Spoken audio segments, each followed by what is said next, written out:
Welcome back learners. ये है हमारी अरिथमेटिक प्रोग्रेशन से रिलेटेड फोर्थ वीडियो एक्सरसाइज 5.1 का फोर्थ क्वेश्चन। हमसे कहा जा रहा है which of the following are APs. नीचे लिखी गई कौन सी एपी हैं। If they form an AP, अगर वो एक एपी बनाती हैं, find the common difference D and write 3 more terms. तो कॉमन डिफरेंस पता लगाइए और नेक्स्ट 3 टर्म लिखिए। देखें जैसे फर्स्ट क्वेश्चन के अंदर आप देखें तो 1 2 3 4 टर्म दे रखे हैं। इससे आगे के 3 टर्म आपको लिखने हैं, यानी आपको A5 A6 A7 आपने लिखना है। ये कहा जा रहा है ना 3 मोर टर्म, अगले 3 टर्म लिखिए। तो हम स्टार्ट करते हैं फर्स्ट क्वेश्चन को। ये चेक करने के लिए कि ये टर्म एपी में है या नहीं, आपको करना ये है कि कोई से 3 टर्म लेने हैं। या तो आप स्टार्टिंग के 3 टर्म ले लीजिए या एंड के 3 टर्म लीजिए, लेकिन कंजिक्यूटिव टर्म लीजिए, यानी किसी को बीच में से छोड़ ना दीजिए। अब सपोज कि हमने ये टर्म लिए हैं पहले 3 टर्म, तो पहले 3 टर्म लेने में जो मिडिल टर्म है आपका वो 4 है। तो आपको करना ये है कि किनारे वाले दोनों टर्म को ऐड कीजिए। तो 8 एंड 2 को ऐड करते हैं तो 10, और 10 को हाफ कर लीजिए। 10 का जब हाफ करते हैं तो वो 5 आता है। इट मीन्स ये एपी में नहीं है। देखिए मैं लिख के बता देती हूँ आपको। 2 + 8/2 और ये आपका बना है 10/2 और ये आपका बना है 5। अगर तो ये 4 बन जाता, देखिए मिडिल टर्म कितना है हमारे पास, 4 है ना। तो अगर ये 5 के बजाय 4 आ रहा होता तब हम कहते हैं ये एपी में है। फिलहाल हम कहेंगे ये एपी में नहीं है। तो इसका आंसर तो बस नो हो गया। देखिए ये सेकंड क्वेश्चन है। तो सेकंड क्वेश्चन के लिए अब देखें, स्टार्टिंग के 3 टर्म आप लें, पहले टर्म और तीसरे टर्म को ऐड करें तो 5 आ गया, और 5 का आधा करें तो 5/2। तो आपको देखने ही से पता चल गया कि ये एपी में है। तो पहले आप लिख दीजिए यस। अब उसके बाद आप फर्स्ट टर्म ए, तो फर्स्ट टर्म तो ए को यानी पहले टर्म को ही कहेंगे, तो आपका a = 2 आ गया। कॉमन डिफरेंस आपने कैसे निकालना है? कॉमन डिफरेंस आपने सेकेंड टर्म में से फर्स्ट टर्म को सब्ट्रैक्ट करके निकालना है।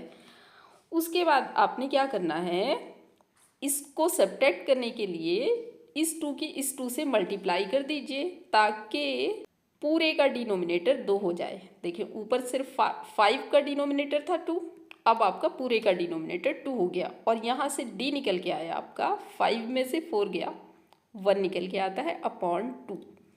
यानी ये हमारा निकल के आया है फर्स्ट टर्म और ये हमारा निकल के आ गया है कॉमन डिफरेंस। देखिए आगे आपको ये करना है कि 3 और टर्म लिखने हैं। तो देखें ये A1 है, ये A2 है, ये A3 है, ये A4 है। तो नेक्स्ट टर्म कौन सा होगा? ऑब्वियसली A5 होगा। अब A5 का जो फॉर्मूला बनेगा वो क्या बनेगा? A + 4D।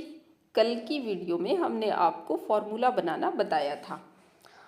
अब यहाँ से आप A की जगह रख लीजिए 2 और 4 को आप 4 लिखिए, और D की जगह आपने रखना है 1/2। अब कैलकुलेट कीजिए। देखिए अगर मल्टीप्लाई का निशान है, डिनोमिनेटर से न्यूमरेटर डिवाइड हो सकता है, तो आप पहले डिवाइड कर दीजिए, उसके बाद मल्टीप्लाई कर लीजिए। तो 2 को 2 लिखिए, प्लस को प्लस लिखिए, 2 × 1 = 2। ऐड करेंगे तो ये हमें 4 मिल जाएगा। अब बात करते हैं 6 टर्म यानी A6 की। तो देखें A6 का फॉर्मूला क्या बनेगा? A तो A आएगा, 6 में से 1 को कम करें तो 5 बचता है, तो A + 5D। तो यहाँ हमें A6 को निकालना है। A की जगह आप 2 रख दीजिए और प्लस को प्लस लिख लीजिए और 5 को 5 लिखिए। D की जगह आपने 1/2 को डालना है। अब यहाँ पर आप देख सकते हैं कि 2 से 5 तो डिवाइड नहीं होगा ना, तो अब आपने पहले मल्टीप्लाई करनी है किसकी किससे? 5 की 1 से मल्टीप्लाई कर दीजिए। 5 × 1 = 5/2। ध्यान दीजिए अगर बीच में मल्टीप्लाई है तो हमने न्यूमरेटर से मल्टीप्लाई कर दी है। ये जो 5 है इसका कोई डिनोमिनेटर नहीं है, तो 1। तो मल्टीप्लाई जो होती है वो न्यूमरेटर की न्यूमरेटर से, डिनोमिनेटर की डिनोमिनेटर से होती है। अब ध्यान दीजिए कि इन दोनों के बीच में प्लस आ गया है। तो जब ये प्लस आ गया है तो आप ऐसे नहीं कर सकते कि न्यूमरेटर में न्यूमरेटर ऐड कर देंगे। अब आपने ये करना है कि पहले इस 2 को इन दोनों का डिनोमिनेटर बनाना है। कैसे बनाना है? इस 2 की इस 2 से मल्टीप्लाई कर दीजिए, तो ये 4 हो जाता है, और प्लस 5 आ जाता है और दोनों का डिनोमिनेटर 2 बन गया। देखिए मल्टीप्लाई करने से क्या हुआ, दोनों का डिनोमिनेटर 2 बन गया है। चाहे यहाँ प्लस हो चाहे माइनस हो, आपने यही प्रोसेस करना है। अब आप इनको ऐड कर दीजिए 4 और 5 को, तो ये 9 हो जाते हैं, 9/2। इस तरह हमारा A6 निकल के आ गया है। अब बात करते हैं A7 की।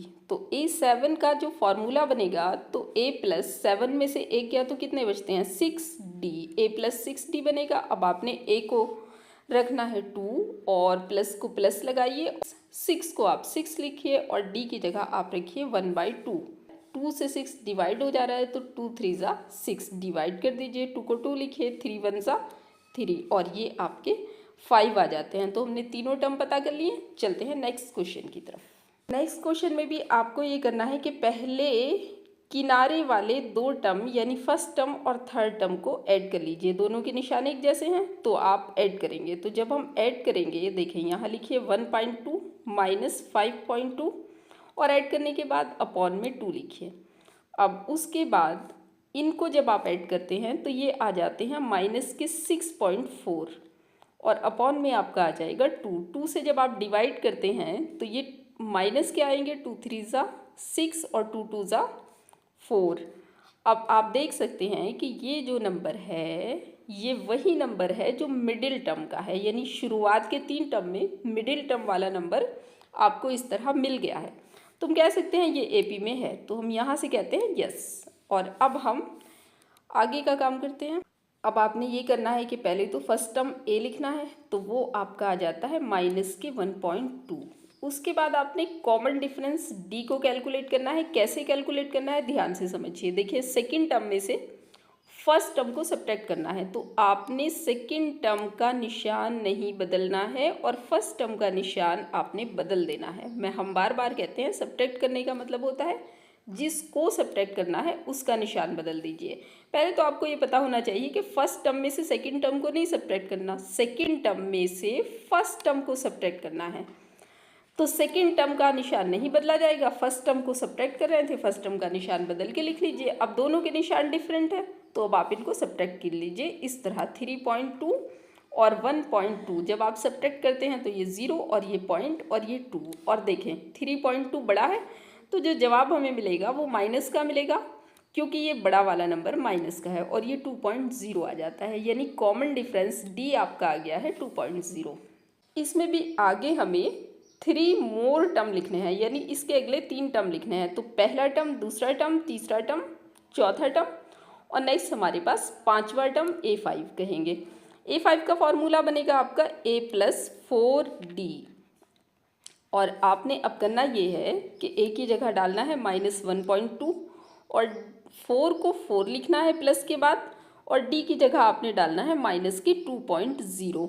और अब आपको ज़्यादातर को ये पता होगा कि पहले मल्टीप्लाई किया जाता है उसके बाद ऐड या सब्ट्रैक्ट किया जाता है। तो उसके बाद आप 1.2 को ऐसे ही लिख लीजिए। देखिए मल्टीप्लाई है इसके और इसके बीच, तो इनको जब आप मल्टीप्लाई करेंगे, ये प्लस का है ये माइनस का है, तो जवाब आपको माइनस में मिलेगा। मल्टीप्लाई सीधे कर लीजिए, 4 0 0 और 4 2 ज़ा 8। उसके बाद आप ये सोच लीजिए कि ये दोनों टर्म माइनस माइनस के हैं तो ये ऐड हो जाएंगे और जो आएगा वो भी माइनस का आएगा। 8.0 में 1.2 को ऐड करते हैं तो ये 9.2 आ जाता है आपका।